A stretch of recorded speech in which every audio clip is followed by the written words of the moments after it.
Oh, Brian Stelter from CNN is one of the more over-the-top figures and mainstream news at this point.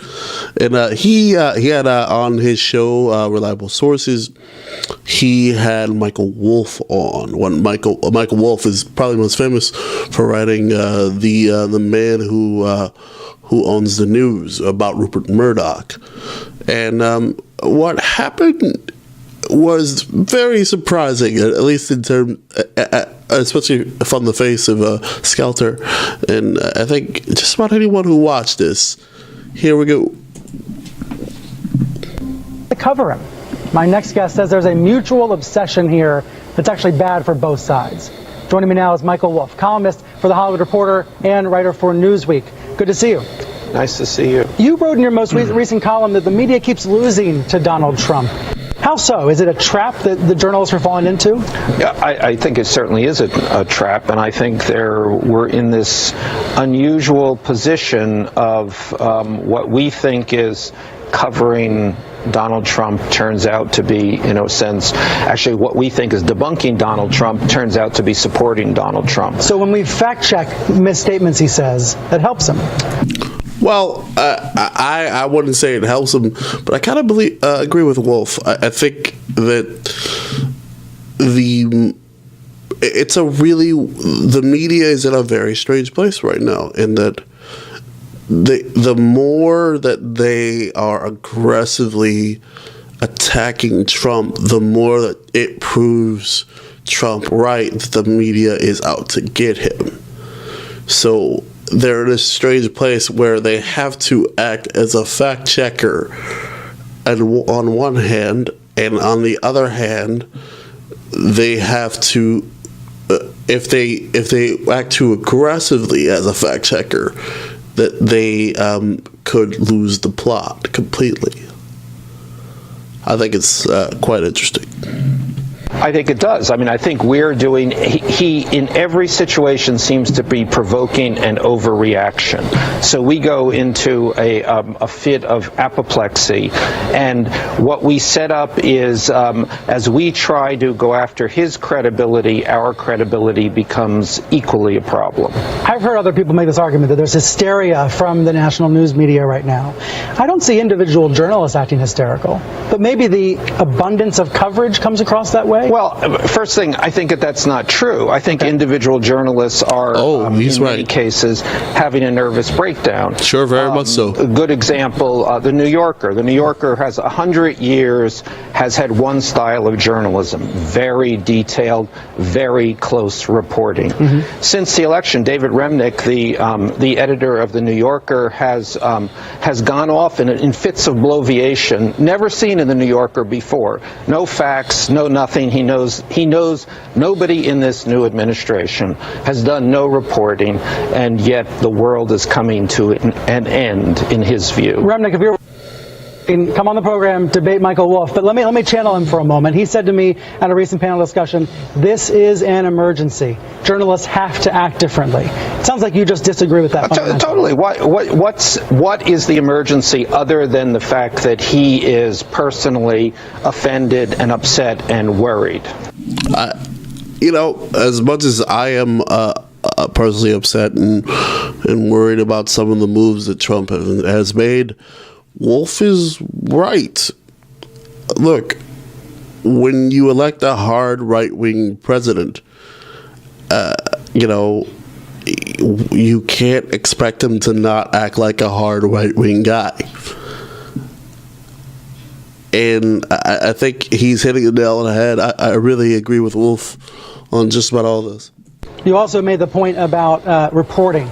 You've been doing reporting on this administration, interviewing Kellyanne Conway most recently for a THR profile. What did you take away from your conversation with Kellyanne? I think I'm a famous bloviator for for many years, and I think that one of the things about this new circumstance in this new administration is that you got to get in, you got to meet these people, you got to talk to these people, you have to see what's going on. Are you just sucking up to get access to the White House? If I'm sucking up a bit to get access, but I'm also trying to, I am the only person, it would seem, who is actually having this conversation, and then my conversations with these people then get retailed throughout the media chain. Your columns do get a lot of pickup, that's true, but is it appropriate to be writing these pieces that are attempting to maybe go a little easy on them in order to gain access? Well, I don't think they're necessarily, I don't know what that going easy on them means in this case. I'm going to them and saying, what do you think? What do you believe? Tell me. This is what we want to know. What's going on here? And it's valuable, you're saying, to have those quotes, to have that information. This is what we have done in every other administration. Got a point. This is a time, this actually through the transition in these first several weeks, in which the media is in all past instances, in all past administrations, has asked the questions which I am now trying to ask. Who are you? What do you stand for? What are you going to do? Talking about this war with the media, that's what Trump calls it. You seem to think the media is also at war with Trump. Is that fair? Absolutely. But that's what you see. Can I read from your... Yes, I mean, I don't think that there would be anybody who would credibly disagree with this. Many journalists say absolutely not. This is not a war against Trump. It's just like preposterous. I agree with Michael Wolff. Look, the media, especially the large mainstream outlets, long ago made a decision on Trump that they are to oppose Trump and to slam Trump. I'm not saying they're wrong, but you can't say it's not happening. And also, the interesting thing is then you can follow them on Twitter, where they are having a very personal war with Donald Trump. But very Or a war clearly, against lying and falsehoods. Very clearly, at the center of this is this new grail that we have. How are we going to take this guy down? Let me read from your Newsweek column. Let's put part of it on screen here. You said the media strategy is to show Trump as an inept and craven sociopath. The Trump strategy is to show that media people are hopeless prigs, out of touch with the nation. And then you mentioned me. You said the media correspondent for CNN turns to the camera every Sunday morning and delivers a pious sermon about Trump's perfidiousness. I hope I pronounced that right. Tell me about that particular issue. Do you feel that my style is wrong or my substance is wrong, trying to fact check the president? I think it's, and I mean this with truly no disrespect, but I think you can border on being sort of quite a ridiculous figure.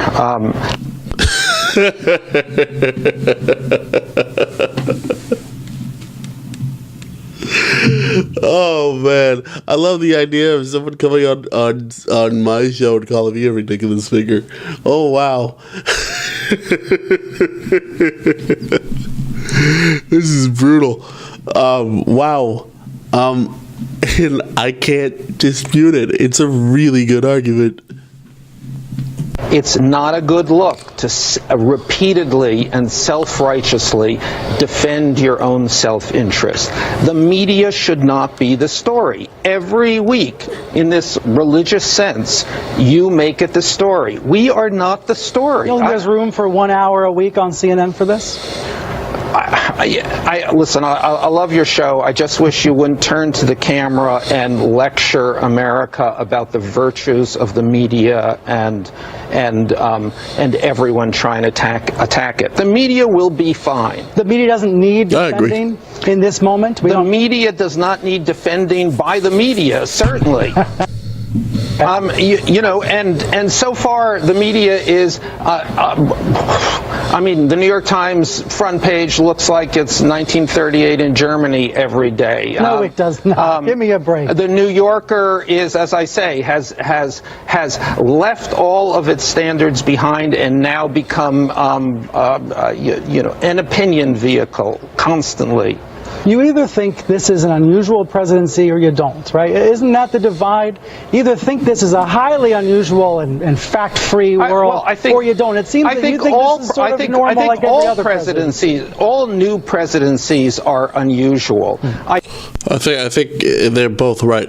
I think there are some things that are clearly abnormal, and I think there are things that happen in every presidency that the media and culture at large, in society at large, especially the left, are just taking really personally. Like, there are jackasses and terrible people appointed to be the secretaries of various administrations that the other side vehemently hates during every transition of power.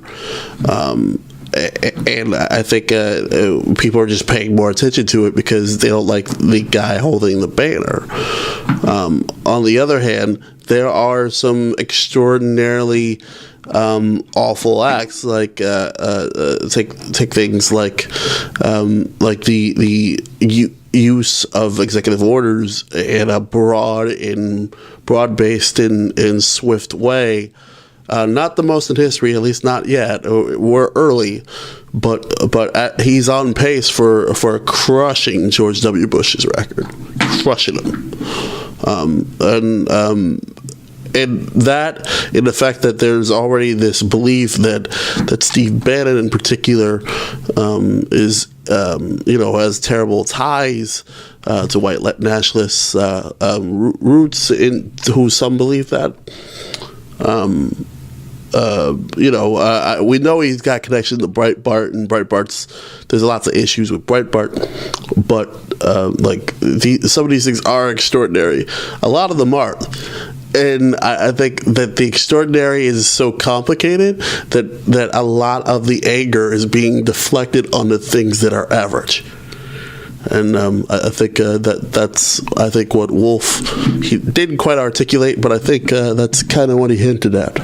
I think this is unusual, and I think it's actually a great story, and which is why I am, like all of us, spending every day on it. So, but there's a very interesting distinction here to make, and many people are not making this. We spend time on this story because it's so interesting. True. Everybody else, however, is saying we spend time on this story because it's so appalling. So, where's the reality there? The truth is, we really like this. We really want to be on it. We are really, it's a kind of golden media age. I agree with him on that one. I think that, for the first time in a very long time, the media has something to fight against, something that they feel like they can unite and just beat down. I think there are a lot of stars being made right now, a lot of stars being revived. I mean, like Keith Olbermann going from nowhere to back to sports to nowhere to now sort of being reinvigorated as a figure on GQ's The Resistance on their YouTube channel. It's I think they're guys like Skelter himself has sort of become a figure in the resistance, quote unquote. So I think that there's definitely this shift happening that I think the media is taking advantage of. And as Les Moonves, who runs CBS, said that Trump is good for business. And I think he is tremendous for places like Reliable Sources and CNN.